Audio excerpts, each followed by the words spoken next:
Nah, kakak nemu gak sih culture shock tertentu ketika di sana? Apakah orang-orang kayak gimana? Kenapa gitu? Ada gak yang berbeda gitu dari culture shock dari orang-orangnya dulu deh, dari lingkungan orang-orang? Jadi culture shock orang-orangnya, basically orang Cina itu pada baik-baik. Iya. Cuma kalau kita pertama kali ke sana tuh kagetnya mereka ngomongnya kayak marah-marah padahal nggak marah-marah. Oh, cepet gitu ya? Enggak. Cepet dan keras nadanya. Karena mungkin bahasa Cina kan pakai tone ya, jadi kayak berantem ngomong. Mungkin kayak orang Batak aja di sini. Kayak gitu. Padahal mereka nggak marah.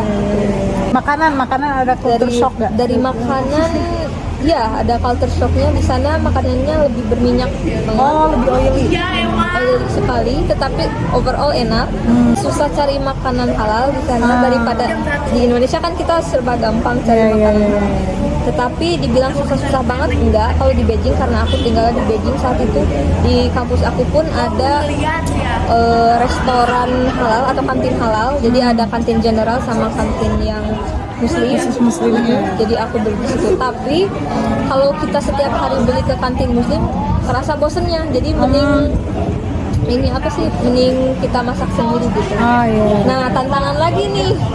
Culture shocknya kayak mau nggak mau kita di push harus bisa bahasa Cina kan gitu. Oh iya, mau beli apa? Ya, mau beli apa. Dan di sana tuh memang dari segi orang-orangnya ya baik lah. Tapi memang orang-orang kebanyakan mereka berbicaranya bahasa Cina, sekalipun di daerah kampus mereka inginnya berbicara pakai bahasa Cina. Jadi mau gak mau Kawisi juga belajar bahasa Cina ya? Iya, dan ini aku mau meluruskan sedikit, banyak sekali orang-orang Indonesia yang anti Cina. Dan katanya Cina beginilah, gitulah, jahatlah sama orang muslim. Enggak kok, aku nggak mengalami itu sama sekali. Aku pakai kerudung pun di jalan, aku disapa sama orang dan diajak foto layaknya bule di sini. Mungkin karena atribut kerudungku. Kita harus ke Cina nih. Iya, karena atribut kerudungku. Tapi di sisi lain mereka masih nyebut aku orang Cina. Oh iya, mungkin unik, ada orang Cina asli tapi muslim mungkin. Jadi mereka ngajak aku foto gitu. Nah, ada suatu hal yang lucu juga saat aku sama teman-teman internasional aku pergi ke suatu restoran. Mereka ya si Fuu Yuan atau pelayannya ngomongnya tuh ke teman-teman aku pakai bahasa Inggris ala Cina gitu ya. Iya. Ya meskipun di Cina kan kebanyakan ngomongnya bahasa Cina juga, tetapi kalau di restoran internasional mah mereka kepaksa mau nggak mau harus ngomong bahasa Inggris. Tetapi pas ke aku, mereka langsung ngomong bahasa Cina. Ini sih Cungguan mah? Kata gue, ini kan. Aku orang Indonesia gitu, jadi dan mereka tuh kayak baik-baik semua. Aku nggak ada merasa diskriminasi sedikit pun karena aku Islam atau Muslim. Sampai sekarang teman-teman baik aku adalah orang Cina. Dari yang asalnya aku I have no clue kenapa Cina.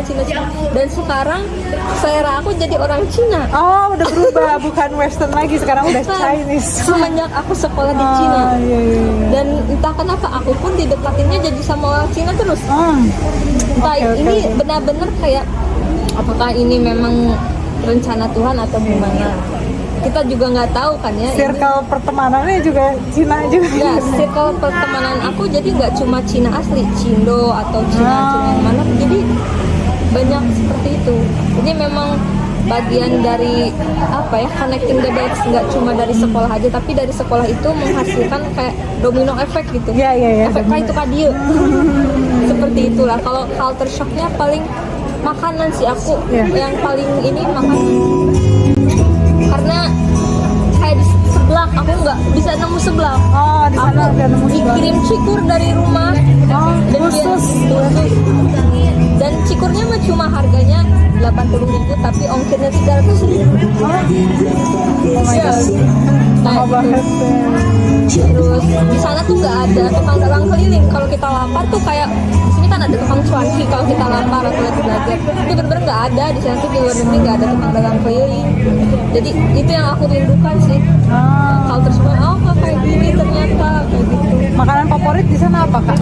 Khas Cina yang khasnya Malatang. Malatang itu seperti apa? Malatang itu kuahnya kuah kari, Ah, tapi merah. ah, Tapi merahnya itu bukan dari lada banget kayak gitu, tapi lebih ke apa ya, rempah-rempah.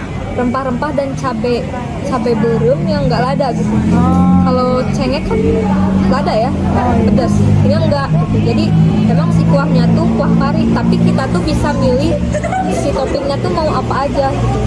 Mau dimsum kah ataupun jamur kah. Dan di sana tuh sayurannya banyak macamnya juga, tapi kencur nggak ada di sana. kencur gak ada. Paling lebih ke makanan sih kalau aku culture shocknya gitu. Apa yang dikangenin dari Cina ketika di Indonesia? Environmentnya, environment.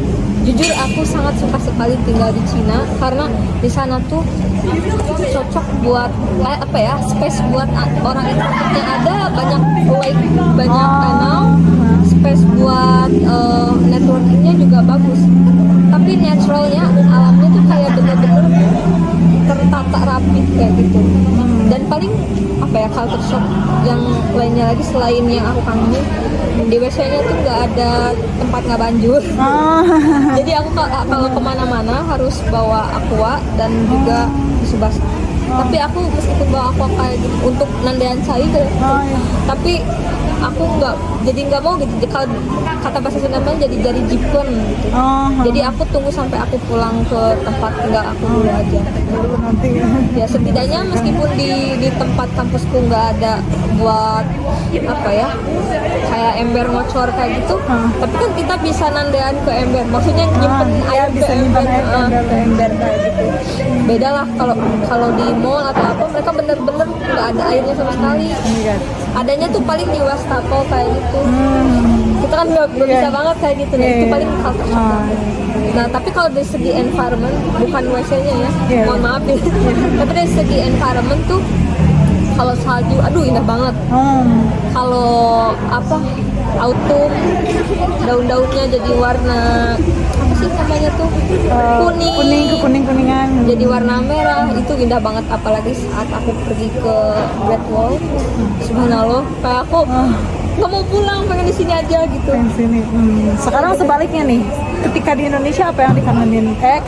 Ketika di Cina apa yang dikangenin di Indonesia? Seblak. Seblak. Oh, Seblak tetap dan bakso. ya. Aduh. Seblak dan bakso. Oh, bakso di sana nggak ada, Kak? Ada, cuma we have to be careful. Oh, iya. I see. Karena kita kan tidak tahu bakso itu Oh, apa. iya. Meskipun ada tanda Qingzhen itu halal, Iya.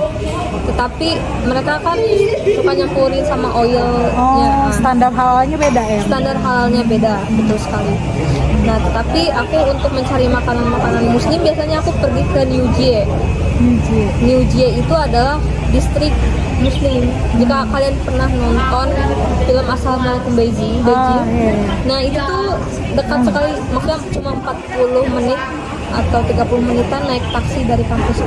Aku selalu belanja ke sana dan masjid pun di sana tuh. Cuma kalau masjid di sana tuh kalau adzan nggak pakai toa, karena kan muslim di sana minoritas, jadi lebih merespek sama orang-orang yang majoritas seperti itu. Jadi balik lagi ketika aku di sini, saat aku baru pulang dari Cina ke bandara, pas aku cari makanan nih di rest area adalah bakso. Bener-bener di sana aku gak nemu bakso yang rasa Indonesia sekali. Yang bakso yang pecin banget ya. Ya betul sekali, betul. Makasih banget Kak Wisi udah berkenan untuk hadir di segmen ini dan menceritakan culture shocknya. Mungkin hanya itu cerita yang ingin kita ulik dari Kak Wisi. Thanks for your time. Thanks for your best attention. See you next video and bye.